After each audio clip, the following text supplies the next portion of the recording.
Students, last time हमने chapter number 2 को finish कर दिया है, ठीक है। और आज हम चैप्टर नंबर 3 स्टार्ट करेंगे। और चैप्टर नंबर 3 है हमारे पास पीरियोडिक टेबल एंड पीरियोडिसिटी, ठीक है। तो इसके हम इंट्रोडक्शन की बात कर लेते हैं सबसे पहले। तो इंट्रोडक्शन में मैं आपको बताना चाहूँगा कि 19th सेंचुरी के शुरू में हमारे पास सिर्फ़ और सिर्फ 9 एलिमेंट्स थे, ठीक है।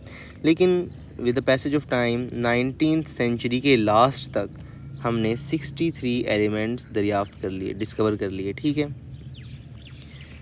अब एज़ कम्पेयर टू 963 एक बड़ा नंबर है, ठीक है। तो अब साइंटिस्ट ने सोचा कि अब इतने एलिमेंट्स हो गए हमारे पास, तो अब इनको किसी ना किसी तरीके से अरेंज किया जाए ताकि हमें इनकी प्रॉपर्टीज़ को प्रिडिक्ट करने में, स्टडी करने में आसानी हो, ठीक है। तो इस काम को करने के लिए डिफरेंट साइंटिस्ट ने डिफरेंट काम किए और हम उनको बारी बारी, कुछ साइंटिस्ट के काम को बारी बारी देखते हैं, ठीक है। ओके जी, सबसे पहले आता है डोब्राइनर ट्राइएड, ठीक है। डोब्राइनर ट्राइएड, इसने क्या काम किया था, जिस तरह हमें इसके इसने ट्राइएड लॉ दिया था, ठीक है। ट्राइएड का मतलब होता है, ट्राई का मतलब होता है 3, तो हमें इसके नाम से पता चल रहा है कि कुछ ना कुछ तो 3 से रिलेटेड है, ठीक है। अच्छा जी, इसने क्या किया था, इसने 3-3 एलिमेंट्स के ग्रुप्स बना दिए। 3-3 एलिमेंट्स के क्या किए, ग्रुप्स बना दिए।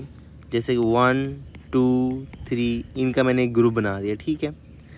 अब इसने किया क्या था, इसने कहा था कि जो ये टर्मिनल वाले होंगे, ये जो साइडों वाले 2 एलिमेंट होंगे, इनके एटॉमिक मैसेज की अगर एवरेज ली जाएगी, इसकी और इसके एटॉमिक मैसेज की अगर एवरेज लेंगे, तो एज ए रिज़ल्ट में हमारे पास इसका एटॉमिक मैस आएगा, ठीक है। अगर हम इन 2 एलिमेंट्स की एटॉमिक मैस की एवरेज लेंगे, तो रिज़ल्ट में हमारे पास जो सेंटर वाला एलिमेंट है, इसका एटॉमिक मैस आएगा, ठीक है। अब हम एग्जांपल भी देख लेते हैं। एग्जांपल देख लें आप, मेरे पास कैल्शियम, स्ट्रोंशियम, बेरियम है, ठीक है। अच्छा जी, अब कैल्शियम का जो मैस है 40 है, बेरियम का जो मैस है दैट इज़ 137। अब मुझे अगर इसका मैस निकालना है, वो है 88। वो मुझे पता है, अभी तो पता है हमें, उस वक्त उनको नहीं पता होगा, ठीक है। तो अगर हमने यही पढ़ा है ना, पर इसके लॉ में ये था कि अगर हम इसकी और इसकी जो टर्मिनल वाले हैं, इनकी एवरेज लें, तो ये बीच वाले का मैस आ जाना चाहिए, ठीक है। तो एवरेज किस तरह लेते हैं, 40 + 137 divided by 2 is equals to 88.5 आ रहा है, ये देखें। तो ऑलमोस्ट ये इसके इक्वल है, ठीक है। लेकिन ये फेल हो गया था क्योंकि ये ज़्यादातर एलिमेंट्स पे एप्लीकेबल नहीं होता है, कुछ के ऊपर ही एप्लीकेबल होता है। तो डोब्राइनर ट्राइएड का जो ये लॉ था, ट्राइएड लॉ, ये फेल हो गया था, ठीक है। इसके ड्रॉबैक बहुत ज़्यादा थे। ड्रॉबैक भी क्या, ये एप्लीकेबल ही सिर्फ कुछ पे होता था, बाकी पे एप्लीकेबल ही नहीं होता था, ठीक है। तो पहला काम था डोब्राइनर ट्राइएड का। उसके बाद आया न्यूलैंड। उसके बाद अगला काम किया था न्यूलैंड ने। न्यूलैंड,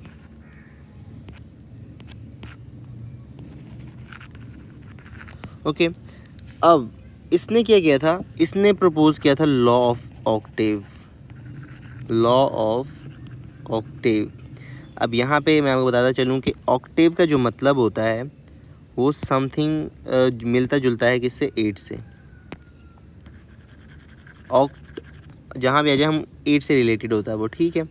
तो इसका मतलब है कि ये 8 से रिलेटेड कुछ है। तो इसने अपने लॉ में कहा था कि हर 8वां एलिमेंट जो रिपीट होगा, उसकी प्रॉपर्टीज़ पहले एलिमेंट के साथ सेम होंगी, पहले एलिमेंट से सिमिलर होंगी। अब इस बात को हम करके देख लेते हैं कि कैसे, मैं आपको समझा देता हूँ डायग्राम से। अभी तक जो हम बात कर रहे हैं वो 63 एलिमेंट्स की कर रहे हैं यहाँ तक, ठीक है। अभी तक हमारे पास 63 एलिमेंट्स हैं, हम इसके रिलेटेड बात कर रहे हैं। अच्छा जी, अब लेट सपोज मेरे पास 1, 2, 3, 4, 5, 6, 7, मेरे पास ये 7 एलिमेंट्स हैं। और ये अरेंज किस तरह हुए पड़े हैं, according to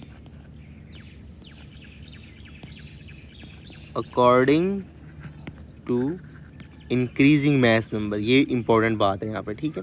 according to increasing mass number. Okay, ये इसका लेट्स सपोज 1 है और ये इस तरह इंक्रीज करते जा रहा है मास, ठीक है। अच्छा जी, अब इसका जो लॉ था वो ये कहता है कि हर जो 8वां एलिमेंट आएगा, हर जो 8वां एलिमेंट आएगा उसकी जो प्रॉपर्टीज़ होंगी वो पहले एलिमेंट से सिमिलर होंगी, ठीक है। उसको भी अब हम करके देख लेते हैं, just give me a second. अच्छा जी, अब 7 के बाद जब ये वाला 8 एलिमेंट यहाँ पे आएगा तो according to the octave law इन दोनों की जो प्रॉपर्टीज़ हैं वो सेम होंगी, ठीक है। अब मैंने अभी इसको 1 लिया था, अब मैं इसको 1 ले लेता हूँ, ठीक है। अब यहाँ पे जो 8 एलिमेंट्स के बाद 7 एलिमेंट्स के बाद जो 8th एलिमेंट आएगा उसकी प्रॉपर्टीज़ इससे मिलती जुलती होंगी। इस बाद अगर मैं इसको 1 ले लेता हूँ तो इस पे 8 आएगा उसकी इससे, ठीक है। तो ये था ऑक्टेव लॉ। हम अब इसको एक एग्जाम्पल से भी देख लेते हैं, ठीक है। एलिमेंट के साथ एग्जाम्पल से भी देख लेते हैं अब हम इसको, ताकि आपकी कन्फ्यूजन क्लियर हो जाए। लें जी, मैं ले लेता हूँ lithium, beryllium, boron, carbon, nitrogen, oxygen, fluorine, ठीक है। ये हो गए 7 एलिमेंट्स, 1 2 3 4 5 6 7, ठीक है।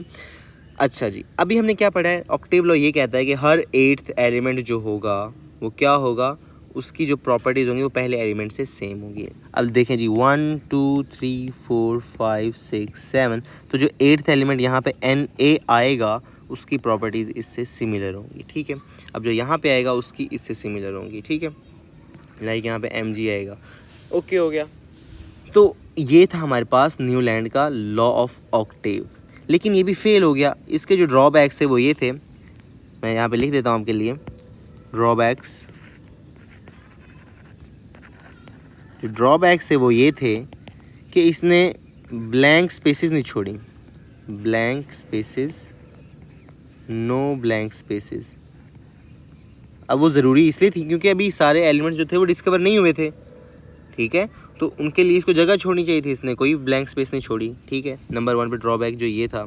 उसके बाद जो इसने कहा था कि हर 8 एलिमेंट्स के बाद ये चेंज होगा, मतलब कि जो एलिमेंट्स की जो प्रॉपर्टीज़ हैं वो रिपीट होंगी हर 8 एलिमेंट्स के बाद, 7 एलिमेंट्स के बाद, तो वो गलत हो गया क्योंकि बाद में नोबल गैसेस भी आ गई थी, नोबल गैसेस। तो ग्रुप नंबर 8 तो ये हो गया, तो फर्स्ट और 8 तो आपस में नहीं मिल रहे, अब तो 9 मिल रहा था, ठीक है।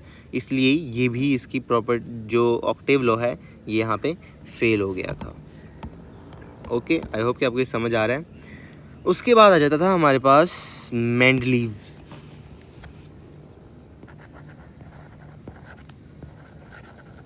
ठीक है, मेंडलीव।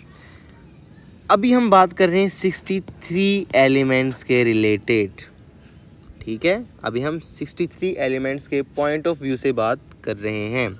अच्छा जी, अब इसने क्या कहा था, इसने भी उसी के अंदर अमेंडमेंट की थी जो हमने ऊपर लॉ पढ़ा है, इसने भी इसके अंदर अमेंडमेंट ये की थी। Okay, let me copy paste it.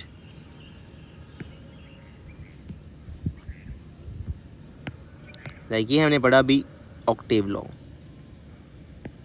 इसके अंदर अमेंडमेंट ये की थी, उसने कहा था कि हर जो 9th एलिमेंट होगा, हर जो 9th एलिमेंट होगा उसकी प्रॉपर्टीज़ पहले के साथ मैच करेंगी, ठीक है। ये बात सही हो गई है।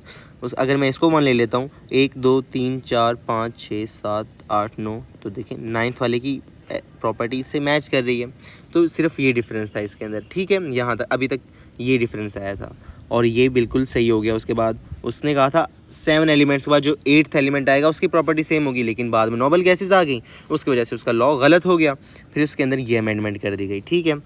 अब मेंडलीव ने अपने, हाँ, और एक और इम्पोर्टेंट बात, जब उसने सारे एलिमेंट्स को इस तरह अरेंज कर लिया, उसने इसको नाम दे दिया था पीरियोडिक टेबल का। क्या नाम दिया? Periodic table. और अपने पीरियोडिक टेबल के लिए उसने पीरियोडिक लॉ पेश किया, पीरियोडिक लॉ, जिसके अंदर उसने ये कहा कि properties of the elements are periodic function of their atomic masses. properties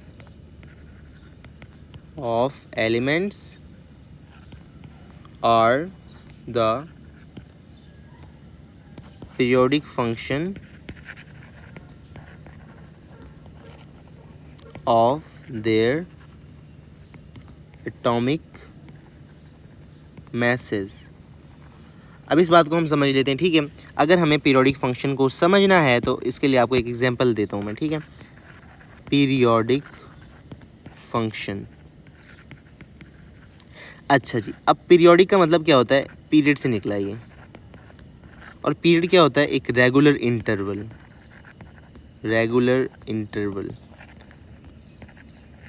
like suppose कर लें आप कि मैं कहता हूँ कि आपसे संडे कितने दिनों के बाद आता है एक वीक के अंदर, तो आप कहेंगे कि 6 डेज़ के बाद जो है वो संडे आता है। अभी कभी आप ये तो नहीं ना कहेंगे 7 डेज़ के बाद संडे आता है या 8 डेज़ के बाद संडे आता है। एक रेगुलर इंटरवल के बाद 6 डेज़ के बाद क्या आता है? संडे आता है। ना वो 7 के बाद आता है ना 8 के बाद, तो उसका एक रेगुलर इंटरवल है, तो वो 6 डेज़ बाद आता है, तो उसने 6 डेज़ बाद ही आना है। तो ये क्या है? ये पीरियोडिक फंक्शन हुआ। ये क्या? ये उसकी रेगुलर इंटरवल के बाद आ रहा है ना, तो इसको हम बोलते हैं, जो चीज़ एक रेगुलर इंटरवल के बाद रिपीट होती है उसको हम कहते हैं पीरियोडिक फंक्शन, ठीक है। अच्छा जी, तो यहाँ पे एप्लीकेबल कैसे होता है? देखें, यहाँ पे 8 एलिमेंट्स के बाद जो 9th एलिमेंट आ रहा है वो पीरियोडिक फंक्शन है, क्योंकि उसकी जो प्रॉपर्टीज़ हैं वो पहले एलिमेंट के साथ मैच करती हैं। लेट्स सपोज मैं इसको यहाँ पे 1 ले लेता हूँ। अब मैं देखें, मैं 8 एलिमेंट्स के बाद देखना कि प्रॉपर्टीज़ जो हैं वो सेम हो जाती हैं। ऐसा कोई एलिमेंट आता है जिसकी जो प्रॉपर्टीज़ वो पहले वाले से सेम होती हैं। लाइक यहाँ 1 2 3 4 1 2 3 4 5 6 7 8, अभी 9। देखिए, मैंने इसको 1 लिया था तो जो 9 आया उसकी जो प्रॉपर्टीज़ हैं वो इससे मैच करती हैं, ठीक है। तो ये था हमारे पास मेंडलीव का पीरियोडिक लॉ, ठीक है। अच्छा जी, अब इसका जो हमारे पास बेनिफिट्स थे, जैसे हमने पहले ड्रॉबैक्स पढ़े, तो इसके भी बेनिफिट्स भी और ड्रॉबैक्स भी हैं। बेनिफिट्स हमें ये थे कि इसने ब्लैंक स्पेसेस छोड़ी थी। Blank spaces for undiscovered elements, जो भी डिस्कवर नहीं हुए थे, ठीक है। नंबर 2 पे इसने क्या किया था? करेक्शन